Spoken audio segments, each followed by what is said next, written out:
Welcome to my channel Best Knowledge. Today is my topic responsibility of nurse in prevention of infection. कल हमने किया था जेनेंटली, आज का ये टॉपिक है, ये इन्फेक्शन का लास्ट टॉपिक है जो कि है responsibility of nurse in prevention of infection. यानी कि हम इन्फेक्शन को मतलब प्रिवेंशन कैसे करें, कैसे रोकें, नर्स को क्या रिस्पॉन्सिबिलिटी करनी चाहिए, जो इन्फेक्शन बढ़ रहा है उसको कैसे रोका जा सकता है, उन्हीं के बारे में डिस्कस करेंगे। आगे बढ़ने से पहले अगर आप मेरे चैनल पर फर्स्ट टाइम आए हैं तो प्लीज़ इस चैनल को सब्सक्राइब कीजिए, लाइक कीजिए, शेयर कीजिए और हाँ कमेंट करके ज़रूर बताएं। इस वीडियो के नीचे आपको एक रेड कलर का बटन मिलेगा, आप वहाँ जाके इसे सब्सक्राइब कीजिए और सब्सक्राइब बिल्कुल फ्री है। इसके बाद आता है aseptic techniques. Always use aseptic techniques any procedure in hospital. हमेशा नर्स को क्या करना है, एसेप्टिक टेक्निक का प्रोसीजर का यूज़ करना चाहिए। अगर वो हॉस्पिटल के अंदर वर्क करती है तो उसे इन टेक्निक का, एसेप्टिक टेक्निक्स का यूज़ करना चाहिए। दूसरा आता है isolation techniques. Always use isolation techniques for the patient with communicable disease etc. Always use glove, mask, cap to prevent the spread of infection. हमेशा पेशेंट के लिए आइसोलेशन टेक्निक का यूज़ करना चाहिए। ठीक है, अगर उसे कोई पेशेंट है, अगर वो उसे कोई डिजीज़ है तो उसमें क्या है, आइसोलेशन टेक्निक का यूज़ करना चाहिए ताकि जो इन्फेक्शन है उसे प्रिवेंट किया जा सके। और जब आप पेशेंट को टच कर रहे हैं तो हमेशा आपको ग्लव्स, मास्क और कैप का इस्तेमाल करना चाहिए। इससे क्या है, जो इन्फेक्शन है स्प्रेड होने से रोका जा सकता है।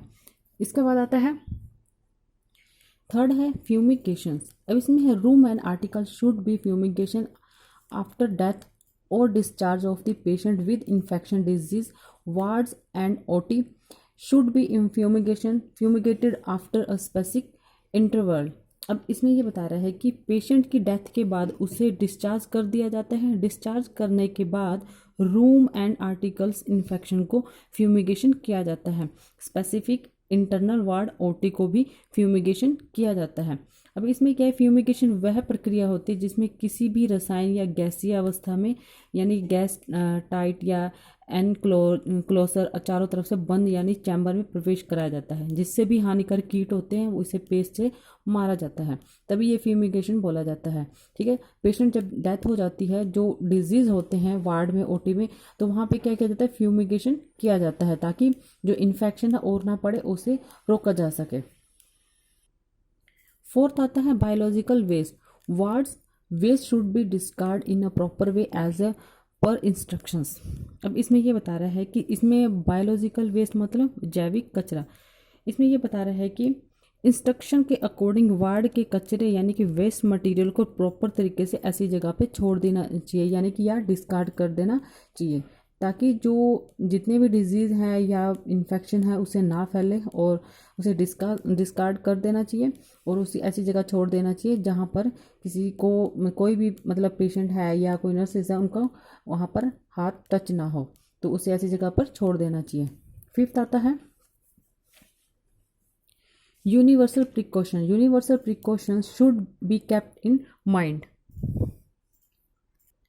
अब इसमें क्या, यूनिवर्सल प्रिकॉशन में क्या करना चाहिए कि सावधानियों को ध्यान में रखना चाहिए। अगर कोई मतलब पेशेंट है, उसे कोई इन्फेक्शन है तो उस चीज़ का क्या है, हमेशा सावधानी रखनी चाहिए, उस चीज़ से बचाव रखना चाहिए। इसके बाद आता है six, destructions of rodents and insect.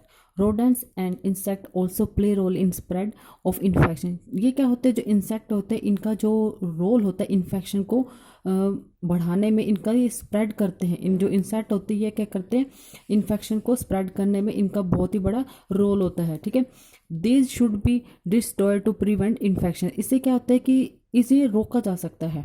ठीक है, डिस्ट्रॉय करके इसे रोका जा सकता है। सेवंथ आता है hospital hygiene. The hospital should be well ventilated. जो हॉस्पिटल है वो क्या है, वेंटिलेटेड होना चाहिए। The general cleanness of the hospital should be maintained. Sweeping and mopping of the floor should be done. अब इसमें क्या है, जो हॉस्पिटल है वो क्या क्लीन होना चाहिए, बिल्कुल नीट और क्लीन होना चाहिए, उसे अच्छे से मेंटेन होना चाहिए। और उसमें क्या स्वीपिंग एंड मोपिंग, जो उसका फ्लोर है अच्छे से करना चाहिए, उसे जो फ्लोर है उसको स्वीपिंग एंड मोपिंग करना चाहिए। इसके बाद आता है periodical white washing of the walls and washing of roofs door and window should be done. अब इसमें क्या, जो हॉस्पिटल है उसकी जो रूफ्स होती है, वॉल होती है, उसे वाइट वॉश करना चाहिए और डोर और विंडो को भी क्या करना चाहिए, वाइट वॉश करना चाहिए, ताकि जितने भी इन्फेक्शन है वो उसे स्प्रेड होने से रोका जा सके। ठीक है, ये थी आज की मेरी वीडियो, जो कि responsibility of nurse in prevention of infection, ये लास्ट टॉपिक था। और ये इन्फेक्शन का जो टॉपिक है ये कम्प्लीटली फिनिश हो चुका है। और ये थी मेरी आज की वीडियो। अगर आपको मेरी ये वीडियो पसंद आए तो please like share and subscribe जरूर कीजिए। Thank you so much.